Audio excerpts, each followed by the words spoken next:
Vamos falar um pouquinho sobre ajustes? Primeiro culto do ano, né? Eu acredito que nós precisamos ajustar algumas coisas. Então, ninguém parte sem ajustes antes da partida. Quando você vai viajar, você verifica carro, você verifica malas, você verifica uma série de coisas. Quando você vai correr, você percebe que o tênis está desamarrado, você para amarrar. É assim que nós fazemos.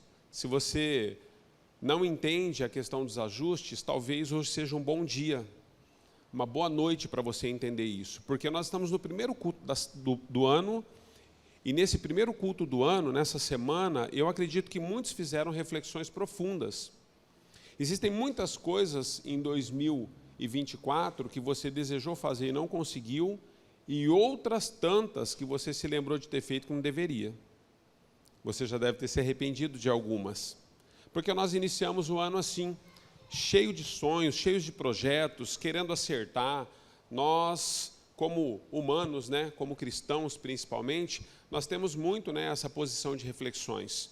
E eu queria falar com você sobre ajustes nesse primeiro culto do ano, porque eu tenho percebido, amados, que alguns de nós, ao longo dos anos, perdemos o melhor de Deus por simples ajustes que deveriam ser feitos na nossa vida pessoal. Conduta de vida, postura com os outros, postura em casa, postura no trabalho, postura com as finanças, postura com a saúde, postura com o ministério. Nós perdemos o melhor de Deus. Às vezes nós estamos dentro, mas não fazemos mais parte, porque nós perdemos falta de ajustes e de postura. Eu quero ler com você Marcos capítulo 9, do verso 17 em diante, e a gente vai falar um pouquinho a respeito desses ajustes. Eu vou ser bem objetivo, queridos, com vocês, pretendo, né? Eu sempre falo isso, mas eu pretendo mesmo ser bastante objetivo, e eu queria que você pudesse já fazer uma reflexão pessoal enquanto nós ministrarmos, porque eu quero orar com você no final.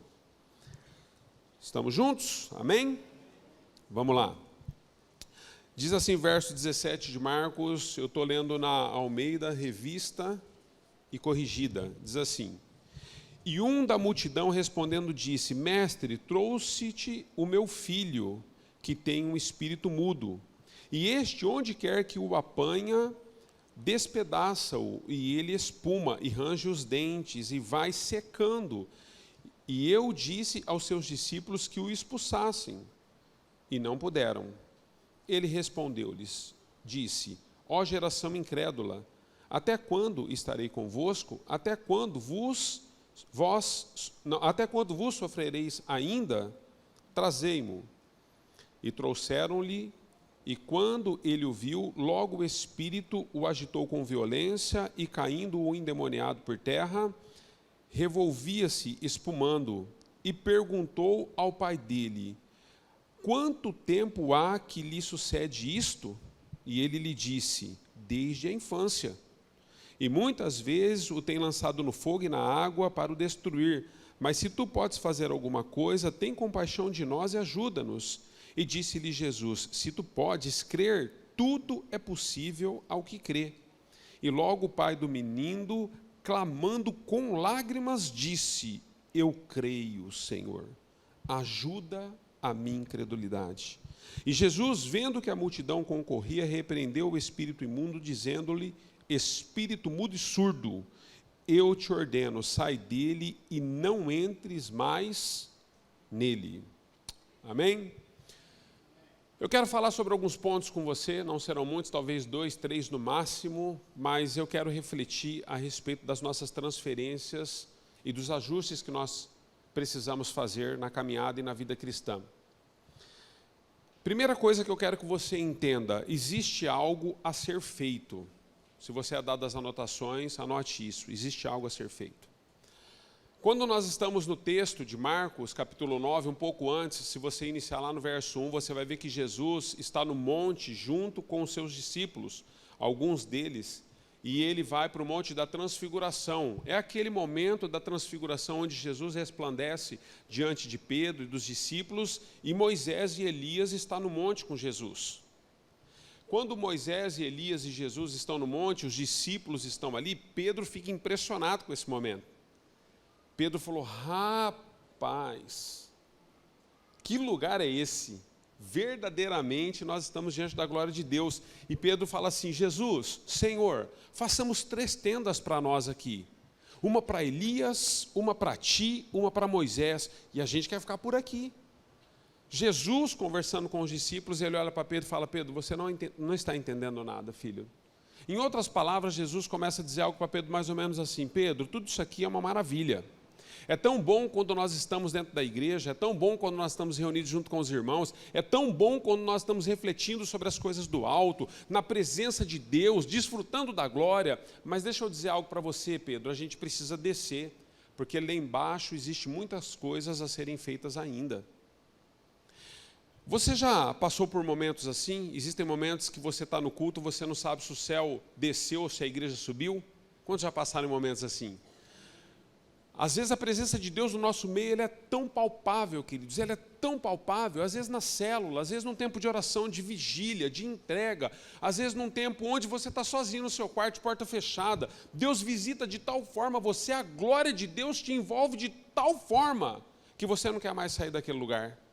Tudo que você desejaria e deseja em momentos assim é que o tempo pudesse parar, o relógio pudesse parar, porque a visitação e a graça do Senhor é soberana sobre nós.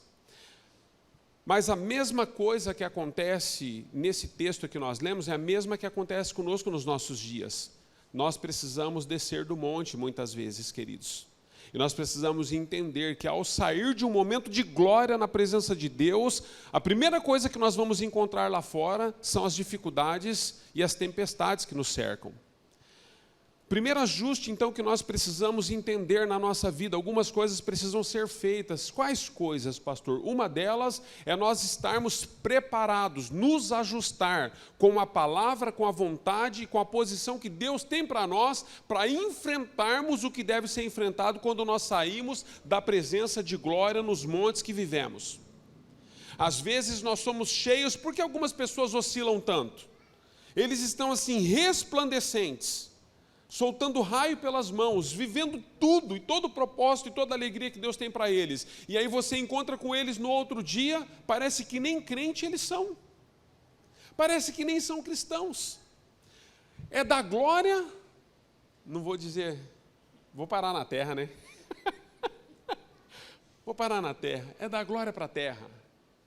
Amados, nós precisamos entender o que Deus está fazendo nas nossas vidas. Nós precisamos, de maneira que a igreja possa avançar, nós precisamos nos posicionar em meio a essas questões espirituais. Tudo que nós fazemos lá fora, por mais humano que seja, a espiritualidade está em nós. Então essas oscilações, esses ajustes no nosso temperamento espiritual, na nossa posição espiritual, na nossa crença na palavra de Deus, esses ajustes eles precisam acontecer o quanto antes na minha e na sua vida. Nós estamos iniciando 2025. Eu sei que nós fizemos muitas promessas em 2024, das quais não cumprimos. Quem falou que ia perder peso em 2024 não perdeu?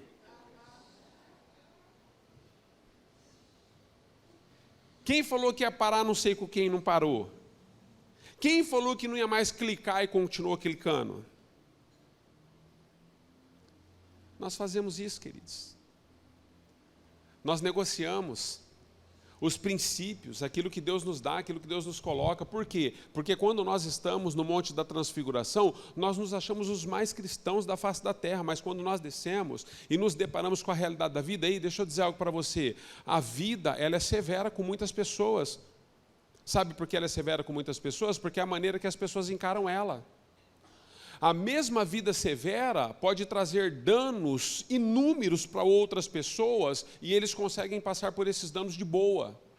Sabe por quê? Porque os olhos dessas pessoas que não oscilam nos ajustes espirituais que devem ser feitos na própria vida, eles passam por qualquer fornalha, queridos. Eles podem estar dentro da cova do leão, eles podem estar dentro de uma fornalha de fogo, não importa onde nós estejamos, nós podemos estar dentro de uma prisão, mas nós somos capazes de cantar e dizer, certamente o meu Redentor vive, porque nós estamos posicionados debaixo daquilo que Deus está fazendo. Então eu queria que você pudesse entender, algo precisa ser feito, uma vez que Deus está revelando o que está acontecendo com você. Presta atenção, Jesus desce do monte, com os discípulos que estavam com ele, outros discípulos não haviam subido no monte, e os discípulos que haviam ficado no pé do monte estão discutindo com os escribas. Sabe quem que é os escribas? Quem eram os escribas? Eram os homens que escreviam as leis e interpretavam as leis do Senhor, conheciam os profetas, conheciam toda a história de Israel, eram os doutores da palavra naquele período, e havia uma discussão entre eles a respeito de algumas coisas, e quando Jesus então desce com Pedro, primeiro cenário que Jesus encontra ao descer com Pedro é que enquanto os discípulos estão discutindo com os escribas, do meio da multidão, que havia uma multidão de pessoas assistindo a discussão, do meio da multidão levanta um pai desesperado, e o pai diz assim: Senhor, eu tenho um filho e meu filho é endemoniado. Como que é o seu filho? Como que é a sua filha? Como que é o seu cônjuge? Seu patrão?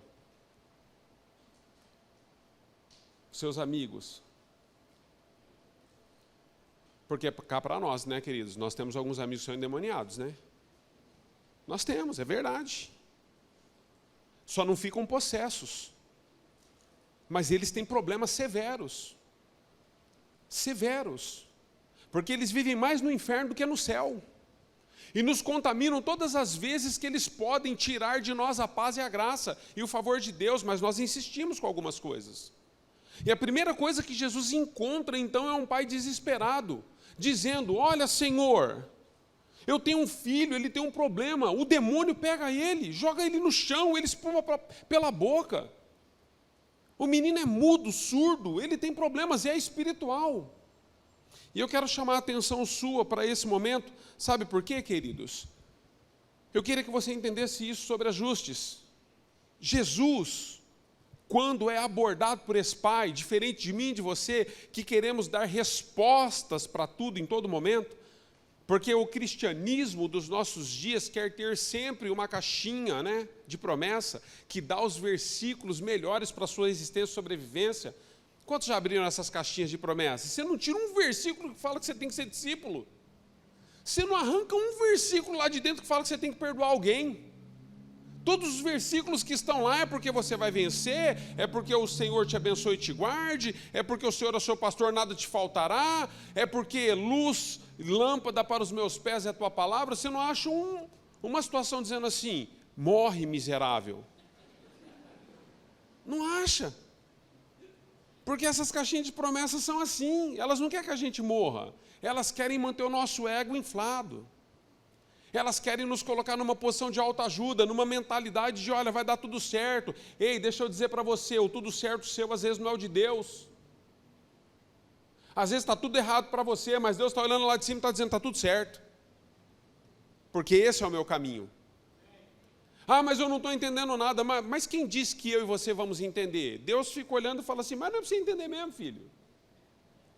Porque em 1 Samuel 16:7, eu já ensinei isso para vocês. Vocês estão olhando que está diante dos olhos, mas eu estou sondando o seu coração.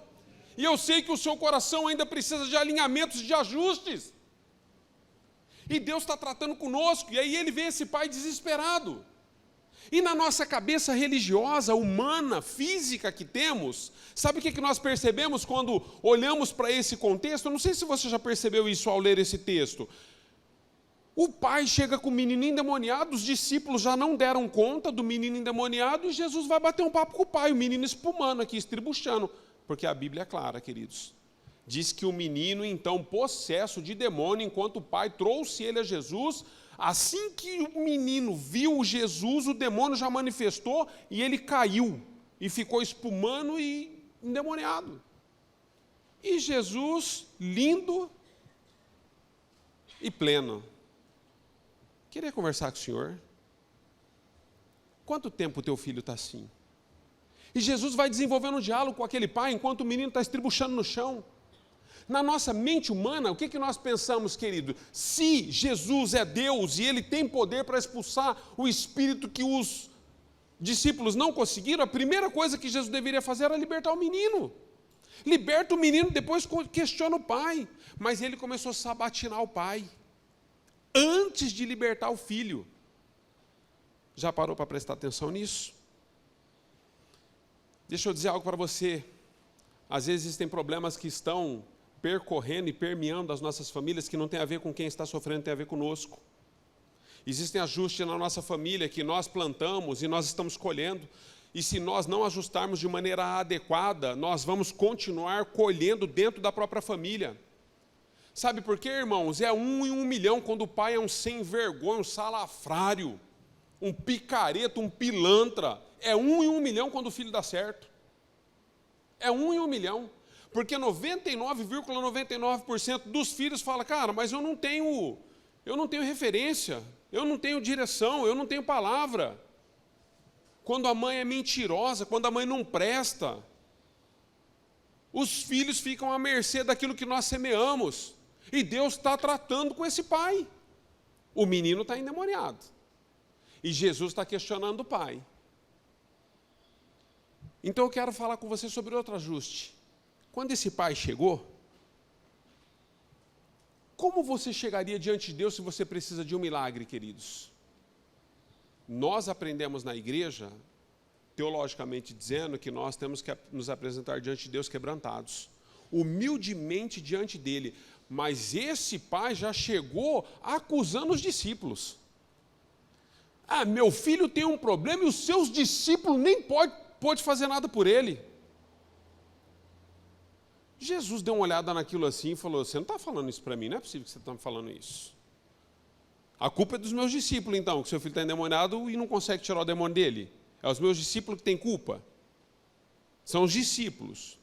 Amados, nós precisamos ajustar na nossa vida a questão da transferência. Chega de transferência.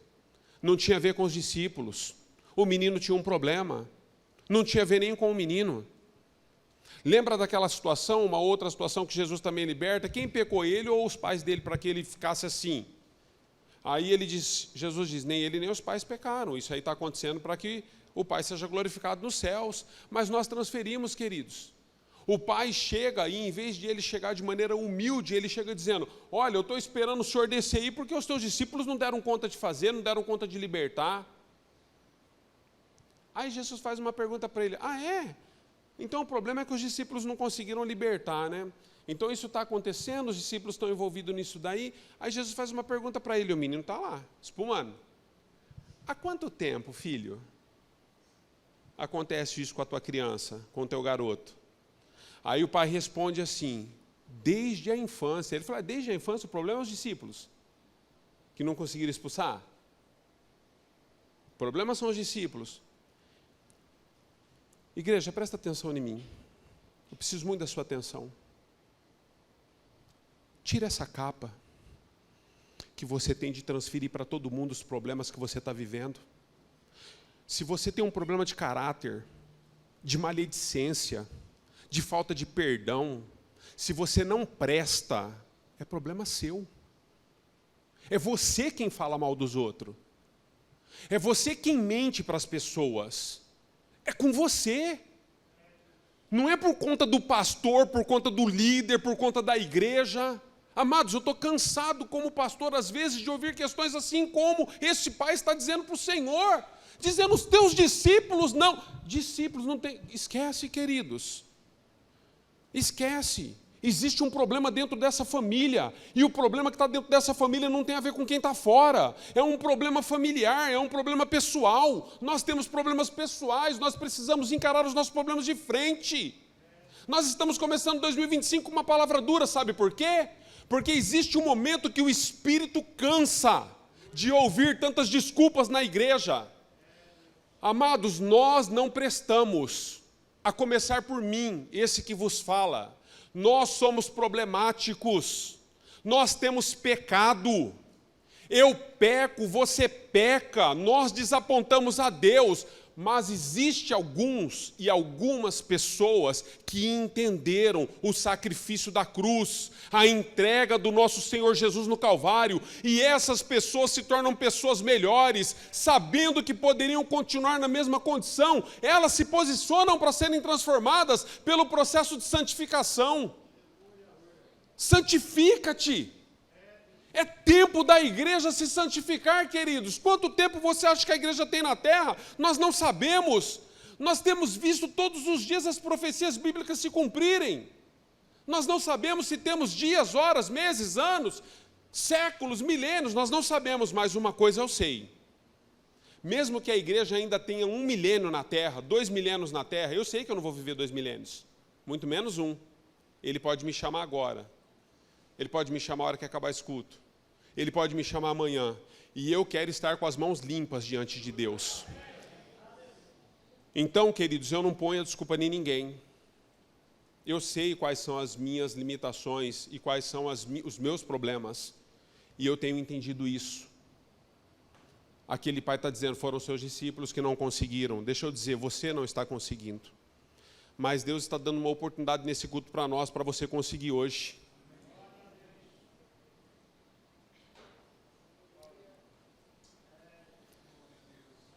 Deus está te dando uma oportunidade, irmão, irmã. Existe um momento que as suas desculpas, elas não cabem mais, elas não colam mais, elas não dão mais. Não dá mais. Você precisa entender que você chegou nesse limite.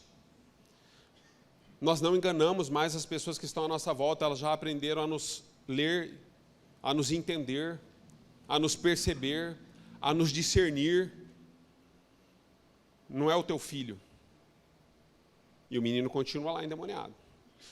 Porque Jesus está num processo. Jesus falou, fica tranquilo, eu vou libertar o menino. Mas primeiro eu preciso ajustar algumas coisas em você.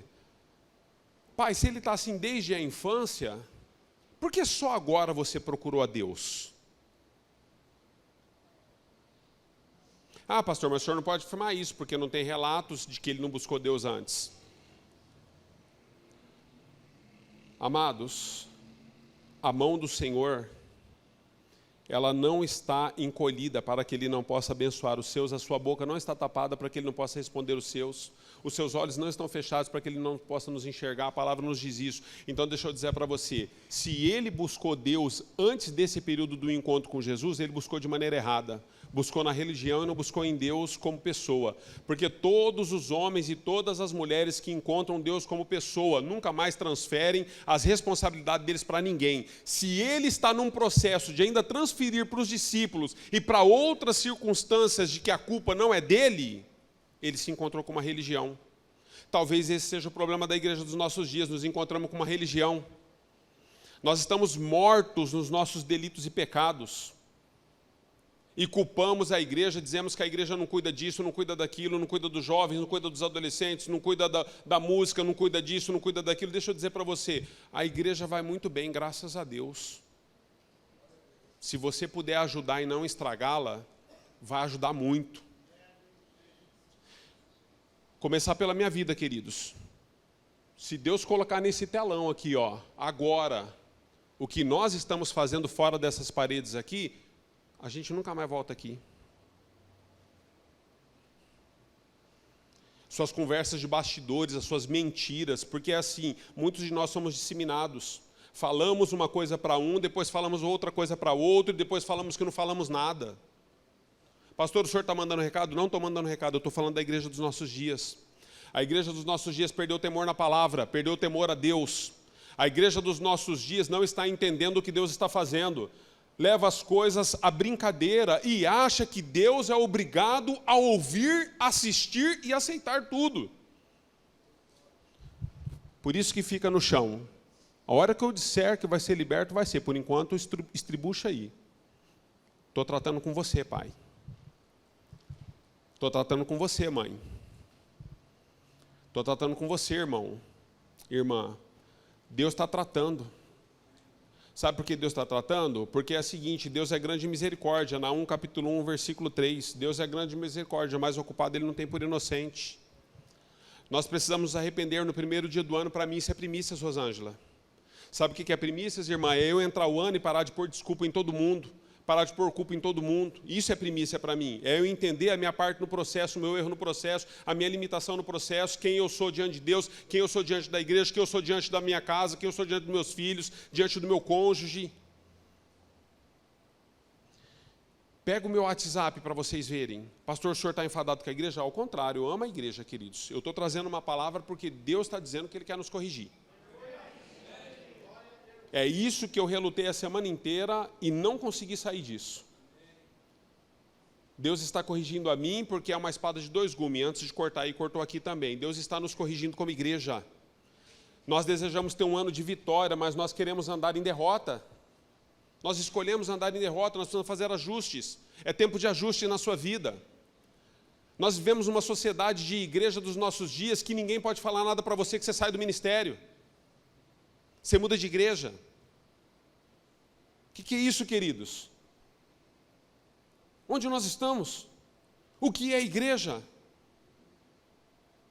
O que Jesus deixou quando Ele ascendeu aos céus?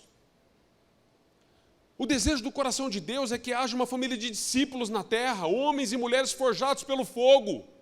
Assim como o ouro é puro, importa que os filhos de Deus sejam forjados do fogo, para que eles sejam puros diante de Deus. Deus espera uma pureza da sua noiva. Não dá mais para viver com mimimi. Não dá mais, queridos. Pastor, o senhor está bravo comigo? Não estou. Eu amo vocês. Escreva algo no seu coração hoje. Tudo que eu estou dizendo aqui, olha, eu digo diante de Deus, não há nada pessoal. Eu estou fazendo uma leitura da igreja dos nossos dias. Muitos de nós ficamos emburrados, sumimos, queridos. Sumimos de tudo e de todos. Tiramos férias da igreja. Tiramos férias dos irmãos. Aí nos refazemos lá fora e depois voltamos dizendo que amamos a igreja. Amou, né? Mas deixou a igreja manca. Sem o pé, sem a mão, porque quando a mão sai, a igreja fica sem a mão, né? A igreja saiu, a mão saiu, foi dar um rolê. A igreja ficou sem a mão. O pé saiu, foi passear. A igreja ficou sem o pé. Aí depois faz tudo o que tem que fazer lá e volta como se fosse cordeiro, cordeira. Você acha que isso é cristianismo? É para isso que você está aqui? Para se esconder atrás da sua religião? É isso que você está fazendo?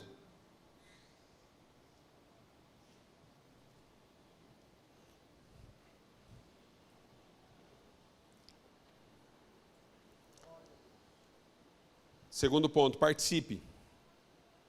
Participe. Aquele homem chega cheio de arrogância dizendo, olha, os seus discípulos não puderam, Jesus. Tu podes?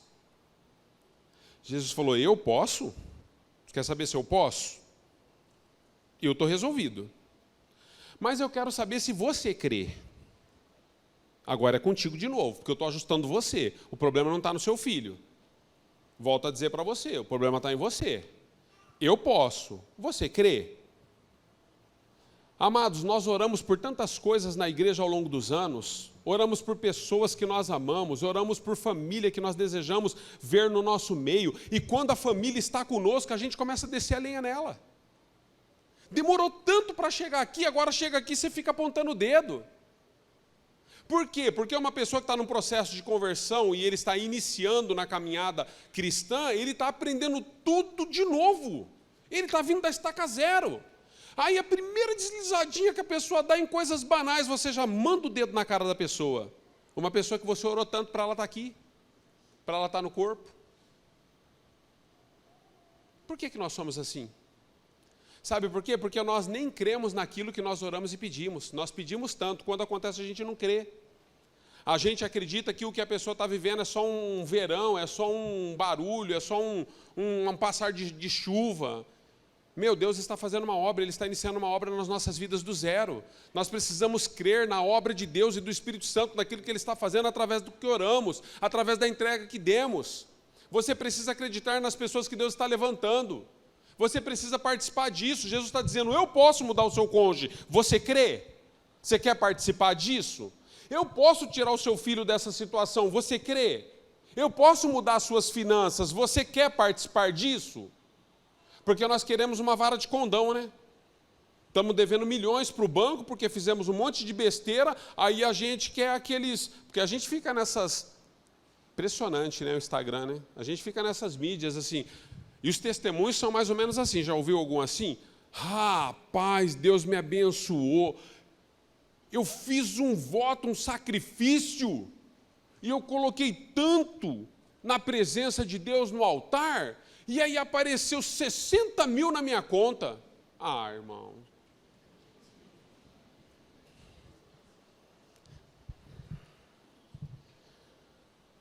Trabalhar ninguém quer.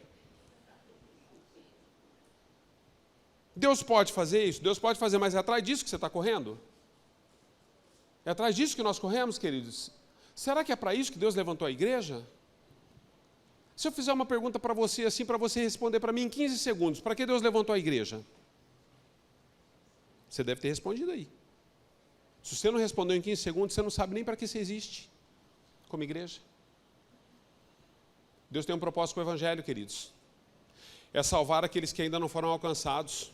Tudo que passar disso é vão. Não importa o quanto você tem na conta, não importa o que você está angariando, as coisas que você está vivendo e fazendo, se o fruto que Deus colocou em você, transformando a sua vida, não mudar a vida de outros lá fora, que cristianismo nós estamos vivendo? Nós precisamos nos posicionar e entender tudo isso. Não basta só levar as pessoas que nós amamos à presença de Deus, nós precisamos crer no processo que elas estão vivendo. E eu quero fechar com você, queridos, dizendo para você o seguinte: aquele pai chega todo cheio de si. E quando ele chega todo cheio de si, aí você poderia falar assim para mim: pastor, mas ele não levou o filho aos discípulos e depois não levou o filho a Jesus? Levou, mas de maneira errada. Culpando tudo e a todos. Mas quando você vai para o versículo 22, 23, eu acho que 22, se não me falha a memória, do 22 ao 24, ele vai dizer assim, ó. O texto diz que o homem agora chorando, ele clama a Jesus dizendo: Senhor, ajuda-me. Quando ele chega cheio de si mesmo, ele chega no plural, ele diz assim, olha, o primeiro encontro, o primeiro momento dele com Jesus, ele falou: Senhor, se tu pode fazer alguma coisa por nós, ajuda-nos, está no plural. Mas quando Jesus começa a trabalhar o coração desse homem, colocar ele no lugar certo, ele entende que existe algumas coisas que é com ele, não é com o filho. Então agora ele diz assim: Senhor, ajuda-me na minha incredulidade. Ajuda-me, eu preciso de ajuda. Você vai ver no texto, amados, se você seguir lendo, a hora que este homem reconhece que ele precisava de ajuda, Deus muda a história dele. Deus falou: ó, já que agora você reconheceu, se quebrantou, chorou, fez da maneira certa, eu estou ajustando isso na sua vida, dá um tempinho para mim. Aí ele olha para o menino e fala assim: olha, espírito mudo, solta o menino, sai dele e nunca mais volte nele. Isso para mim é interessante, queridos, porque eu já trabalhei muito dentro desses momentos de libertação e cura na vida de pessoas, acompanhei pessoas sendo libertas, ainda a gente acompanha por conta do ministério. Mas deixa eu ensinar algo para você. Existem pessoas que você expulsa pelo poder e o nome de Jesus, espíritos malignos delas, e o espírito volta. Ela está livre hoje, amanhã está endemoniada de novo. Aí você vai lá de novo. E o nome de Jesus tem poder, ele liberta de novo. E daqui uma semana, 10 dias, está endemoniado de novo. Mas sabe o que Jesus está dizendo a respeito desse garoto? Olha, pai, existem ajustes que nós fizemos aqui que eu vou dizer para você. Eu estou libertando esse garoto e nunca mais eu autorizo que algo possa entrar no corpo dele dessa forma. Sabe, queridos, nós às vezes pedimos para Deus e desejamos muito que espíritos ruins possam ser tirados da nossa vida. Circunstâncias contrárias, demônios. Mas sabe o que Deus está dizendo para nós? Ele falou: filho, na verdade o que você precisa é fechar a porta. São as brechas que você está deixando que estão trazendo problema para você. São brechas. É brecha. Eu lido com pessoas. A gente às vezes faz uma reunião num grupo grande. Sabe, pastor, a gente faz um grupo grande e aí nós damos as diretrizes para o grupo grande. Nós deveríamos nos unir nos grupos. Mas existem brechas, porque o grupo grande ouve o conselho e sai. Aí acaba-se os burburinhos no grupo grande, mas sempre sobra 2, 3 que tem. Olha isso que eu vou dizer para você. O grupo do grupo. Todo grupo de WhatsApp tem um subgrupo. Todo grupo de WhatsApp tem um grupo que você não está. É o mesmo grupo, mas você não está lá. Sabe por que você não está? E aí esse tem outro que você está, que outro não está. Todo grupo de WhatsApp, quando tira você, é porque de alguém eles querem falar. Você acha que é de quem? Vamos ver se adivinha. Igreja, acorda. Quem tem ouvidos ouça o que o Espírito diz à igreja nos nossos dias. Igreja, desperte. Desperta tu que dormes, diz o Espírito de Deus. Nós precisamos parar com isso, com subgrupos, com conversas fiadas, pelos cantos. Sabe o que Absalão fez, queridos? Filho de Davi. Ele ficou na porta do palácio do pai. As pessoas chegavam, Davi era um homem ocupado, como o seu pastor é. Seu pastor é um homem ocupado. Como o seu líder é. Seu líder não fica jogando biroca o dia inteiro, não. Absalão ficou na porta do palácio. E as pessoas afluíam para falar com Davi, que era muito ocupado, homem de guerra. E aí as pessoas falavam, queria muito falar com o rei. Aí Absalão falava assim, quem me dera se eu pudesse reinar sobre vocês, eu os ouviria e os assistiria em tudo. Com atenção, colocaria o meu coração diante de vocês. E aí ele passou a ouvir as pessoas, porque Davi não tinha tempo de ouvir. E as pessoas começaram a se voltar junto com Absalão contra o rei Davi. O que é isso, pastor? Subgrupo de WhatsApp. É isso aí. Picaretagem gospel. Assim, dando uma atualizada, né? Dando uma atualizada porque se passaram 2000 anos. Picaretagem gospel.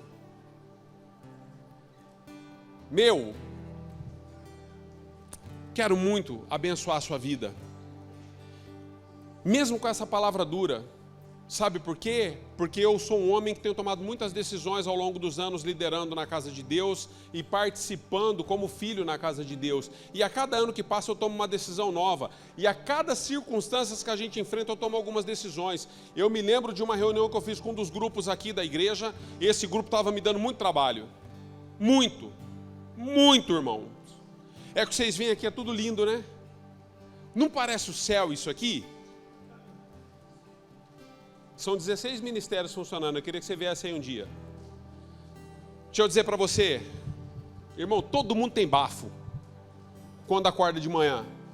Não tem gente bonita em lugar nenhum. Todo mundo com o cabelo bagunçado é feio, só os carecas sobressaem, porque não precisa pentear.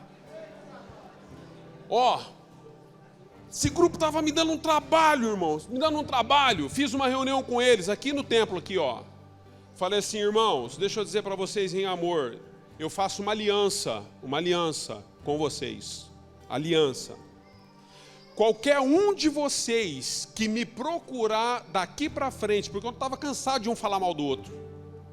Qualquer um de vocês que me procurar para falar mal do outro, eu vou escrever no papel o que você está dizendo, você vai assinar, eu vou entregar para a pessoa que você está falando mal dela. Eu faço uma aliança e eu declarei, Deus pese a mão em mim se eu não o fizer. Resolvi o problema. Sabe o que eles fizeram? Vou falar para você. Subgrupo. Bando de picareta. Subgrupo. Mas comigo nunca mais falaram. Sabe o que acontece? Os problemas do ministério continuaram, porque continuaram e só pioraram. Mas o meu coração ficou preservado, porque eu não ouço mais. Eles que se matem, porque é assim que eles querem viver. Eu vou para o céu, queridos, porque eu estou de olho no autor consumador da minha fé, Cristo Jesus, e eu não negocio os meus princípios. E eu entendi que ser cristão existe um preço de discipulado, de nós sermos quem somos diante de tudo e de todos. Meu ouvido não é pinico, o seu também não deve ser. E a sua boca não é lixeira, apesar que tem umas que cheira, mas não é. Cuide da sua vida cristã, ajuste o que você precisa ajustar. Pastor, por que essa palavra dura? Finalizei. Não vou pedir para você pôr em pé, que você vai distrair se ficar em pé agora, mas eu vou falar essa frase, você vai levantar. Finalizei. Irmãos, como pastor, exercendo o ministério pastoral nessa casa, nesse ano de 2025, não vai existir mais conversa fiada nessa casa. Deus falou para mim, eu conversei com alguns irmãos já, o presbitério está conectado nisso, está sabendo, foi liberado nesta casa um espírito de Saul. O espírito de Saul é aquele que impede os Davis de aparecerem. Mas na autoridade do nome de Jesus, eu repreendo esse espírito nesta casa. E esse ano, ele não terá espaço aqui. Igreja, Deus me deu uma revelação essa semana a respeito disso, você precisa ouvir isso. Esse espírito de Saul, Deus me mostrou pessoas que têm esse espírito. Homens e mulheres conhecidos no nosso meio como de Deus. Conhecidos como de Deus. Não são. Porque causam dissensões e contendas dentro da casa do Pai. Eles não são de Deus. Eles têm a Deus, mas não são deles. Deus mostrou para mim quem são essas pessoas. Eu conversei com o presbitério. Nós tomamos a decisão de colocar essas pessoas fora. Nós tomamos a decisão de chamá-los e excluí-los da posição e pedir para que eles pudessem fazer o favor de se retirar da igreja com tanta contenda que causam. Listamos os nomes. Fui orar. Irmãos, mundo espiritual não é brincadeira. Vocês vêm eu pregando aqui, trazendo uma palavra, isso, aquilo, só Deus sabe o peso que a gente carrega. Não é, pastor Cláudio? Só Deus sabe o peso que um líder carrega na casa de Deus. Eu estava orando, Deus me visitou, falei com a minha esposa. Falei, amor, existem duas formas de resolver isso e Deus está falando comigo. Quando Deus falou que existe no nosso meio um espírito de Saul e me mostrou as pessoas, eu posso colocar essas pessoas fora, mas Deus não mandou colocar as pessoas fora. Isso é uma estratégia minha, porque eu quero eliminar o espírito de Saul. Deus falou, Anderson, não é para você mandar a pessoa embora, é para você mandar o espírito. Então eu já conversei com algumas delas. E eu falei para elas assim, e vou conversar com as outras que faltam também. Eu falei para elas assim, existem duas formas da gente resolver isso. Ou eu coloco você com o espírito para fora, ou você permite que esse espírito saia da condução da sua vida e eu preservo você. Porque eu não preciso colocar a pessoa fora. Eu posso preservar a pessoa, desde que ela permita que o espírito não continue mais liderando a vida dela.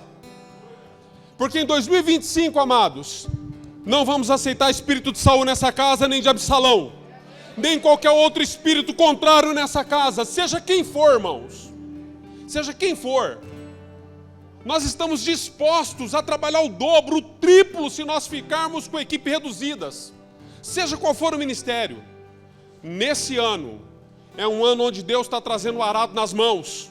Ele está limpando a sua eira. Nós estamos num tempo de purificação da igreja. Deus está purificando o seu povo. Deus não está de brincadeira com a igreja. Ele está tirando o pecado e o opróbrio que há em nós. É tempo de santificação e separação nesta casa. Se você deseja participar disso, eu queria que você ficasse em pé. Nós vamos finalizar em nome de Jesus.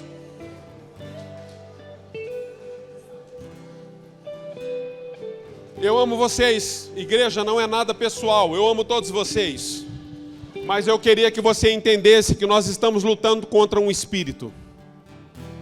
E esse espírito fez muitos estragos na igreja em 2024. Esse espírito fez muitos estragos na comunidade aqui em 2024. Eu estou com uma série de pessoas estragadas aqui no nosso meio, que eu estou acompanhando. Porque eles não têm discernido o mundo espiritual. Eles acham que tratar com o diabo é ir para playground, Hollywood, Disney. Ei, deixa eu dizer para ti, a questão é espiritual. E nós vamos orar agora.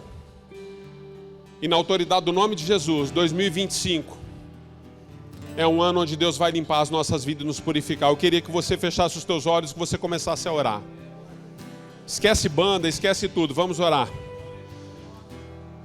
Pai, nós nos levantamos agora, terminamos, Senhor, este culto numa oração de guerra. Senhor, nós estamos num tempo de guerra, Senhor, num tempo de clamor, num tempo de entrega. A exemplo daquele pai que depois de ter reconhecido, Senhor, quem Tu eras, de fato, qual eram os ajustes a serem feitos, o Senhor libertou o filho. Nós declaramos nessa noite, Senhor, na autoridade do nome de Jesus, nada nem ninguém vai se levantar contra o Senhor nessa casa e vai prevalecer.